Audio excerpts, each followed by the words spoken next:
How to set up Google Passkey on Android. Hello everyone, welcome to this channel. I'm Emily and I'm here to help you out today. So without any delay, let's get started. So first of all, launch the settings application on your device and then scroll down to Google over here.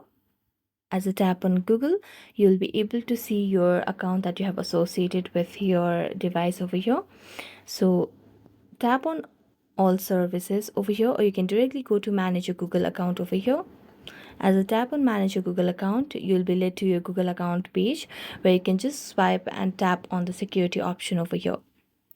As you tap on security, scroll down and here you can see the option of passkeys and security keys.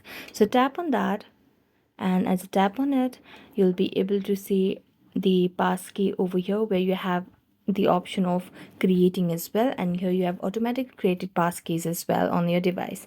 So tap on create a passkey over here. So as you tap on create a passkey, you'll be able to create a passkey for your device and for different apps on your device. So thank you so much for watching this video. See you next time.